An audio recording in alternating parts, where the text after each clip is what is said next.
at my mental, proud, my move presidents in the winner. Look who I clean up, I do it to me. Alright, so what's up YouTube? It's One Blink from The Alchemist here. Today I'm going to be doing a Studio Essentials video. I have a little list right here so I don't forget anything. Basically, what I'm going to be telling you guys is the best things you can get as a beginner for a studio to start out, a home studio. This isn't necessarily going to be like cheap stuff because a home studio really isn't cheap, but you can build a good home studio and you can make professional music out of your home. So that's what I'm gonna be doing and showing you guys today. Yeah, without further ado, let's get right into this video. So first of all, what I have on my phone here is a PC or a laptop with more than 8 gigabytes of RAM, an i5 processor or better, and also 128 gigabytes solid state. So I have this Omen computer right here.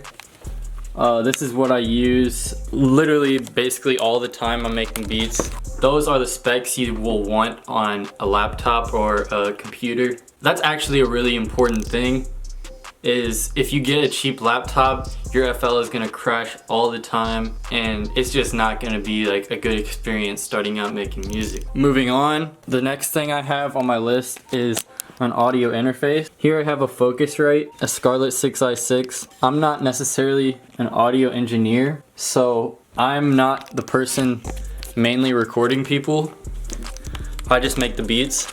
But basically what this does is it processes your sound and puts it through your studio monitors, and you can input mics into it, all that. But yeah, you will want either one of two things if you want to record people and be an audio engineer at your home studio. Then you will want a better interface than this, in my opinion.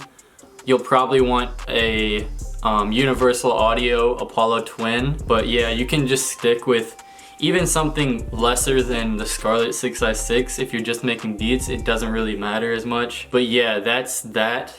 Moving on, I have quite old and outdated studio monitors, but they still work for me.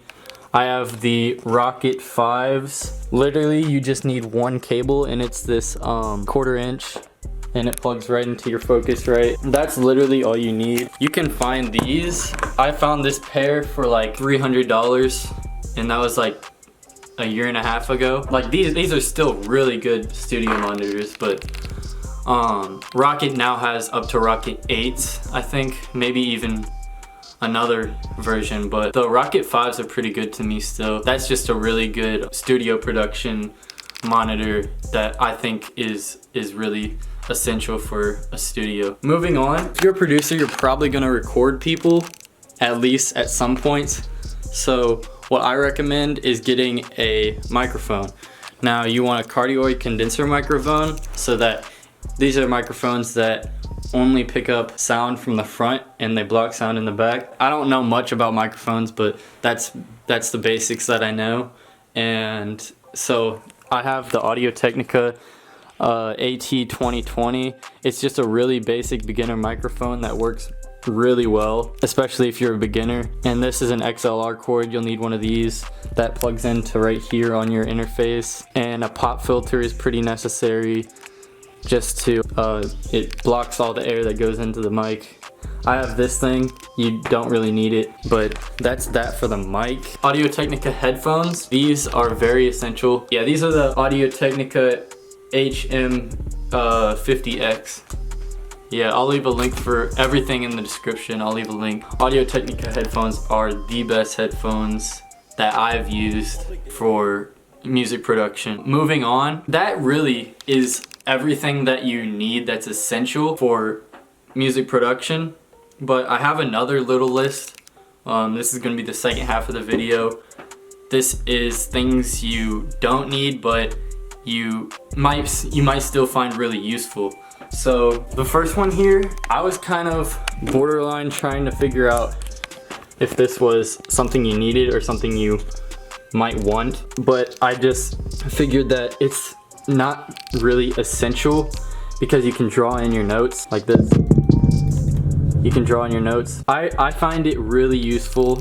I don't even know how to play the piano, but I can still hit the keys and hear what sounds good and it gives me ideas whenever I'm laying down a melody. Moving on to the next one, I have an external hard drive, at least 1 terabyte. This too, I was really deciding. It was borderline if you needed it or not, but I just figured I went a while without one when I was first starting out to make beats, so I guess you don't really need one. But this I have is a Seagate 1 terabyte hard drive, but at least 1 terabyte is what you'll need. Moving on again, I have lights. So I'm gonna turn this out real quick. I just moved this over here. So I just got these lights under my desk and I use these. It just gives me inspiration. You can change the color or you can make it like change colors like that. It just lights up the room and it gives different vibes. A different light, black light. It makes my shirt glow and it looks really cool to me. Just gives me inspiration and motivation to make some weird stuff. But here, let's move on. So the next thing I have on my list is I have scent. So I have this, a good smelling studio always makes me feel better. A clean, good smelling studio always makes me feel better. Ooh, I actually forgot. Alright, I have one more thing after this, but I like to burn incense and I like candles, and these room fresheners all give me really good vibes, really good ideas. And lastly, one thing I think definitely isn't essential but really makes me feel better is a subwoofer. Now that's, if you were wondering what that big box down there was earlier, that's my subwoofer. And this one particularly is the one that I had in my basement. It's like from the 90s basically, and it's really old. I don't know if it's actually from the 90s, but it's really old. Plug that in, and yeah, I figured it out, and it actually, whoa man, it shakes my room. My parents don't like it necessarily, but I love it because it's a way I can feel the music, you know what I'm saying? So I really like that. It's not necessary, but it's really neat thing to have. But yeah, besides that, I think that's it. But yeah guys, I guess that wraps up the video. Thanks for watching. Leave a like, subscribe, comment, all that stuff. What do you want me to do next? But yeah, I think that's it for today. Thanks for watching once again, and I'll see you guys in the next video.